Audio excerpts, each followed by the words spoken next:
Let's continue with this series now on saber versus conocer, and I'd like to talk a little bit more about saber. As we've already seen, we use saber for saying that we know some kind of fact or some kind of information, but we also learned in the previous module that saber is used to express when you know how to do something, and it's also used for when you know something by heart, that you've memorized something, right? So let's just do a quick review now for examples of those. So here we have, I know how tall I am. Well, this is a piece of information, right? It's a fact. It could be, I know how tall I am. I know when the bus will arrive. I know the square footage of that house. I know how many floors there are in that building, right? I know the temperature today. These are all pieces of information that you know. So we use saber. But then we also have, I know how to type. Okay, so this is how to do something, how to type, how to swim, whatever it is. Then we have this one where I know the words by heart. So this is to memorize something. Okay, so these are the three kind of main uses of saber. Now, if we contrast that with conocer, we're really referring more to people and places, because conocer carries this meaning of to be familiar with or to be acquainted with. And we're often acquainted with people or familiar with places.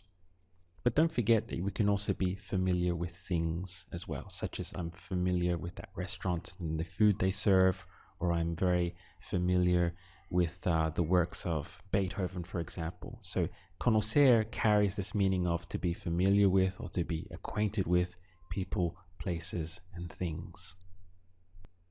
Let's run through some more practice now. Again, all you have to choose is between saber or conocer. Here's the first one. I know Joanna. This would be conocer because we're talking about a person and being acquainted with a person. I know how to play poker.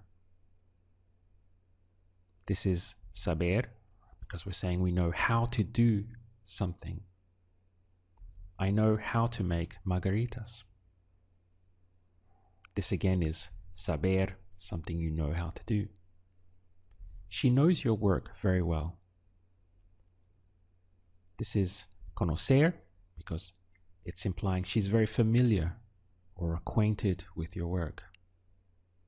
We knew everyone at the party last night. This is conocer because what we're saying is we were already acquainted with everyone at the party last night. I know the capital of Argentina is Buenos Aires. This is saber, right? To know some kind of fact or piece of information. Now look at this one. I know Buenos Aires very well. This would be conocer, because what we're saying now is that I'm very familiar with Buenos Aires, implying that I know how it works there, I know how to get around, I feel comfortable in the city. So you see, in one example, this was a fact, a solid piece of information, where the other one is more implying that I'm familiar with or acquainted with how it works there. Look at this one. I know how to cook Italian food. This would be saber, because it's knowing how to do something. If we contrast that with this, I know Italian food very well. This now is conocer, because again, we're saying I'm very familiar with Italian food. Do you know where my umbrella is? This would be saber, because we're now asking someone else if they know this piece of information. Do they know where it is? We're not asking them, are you familiar with or are you acquainted with where my umbrella is, right? Try this one. I know these lyrics by heart.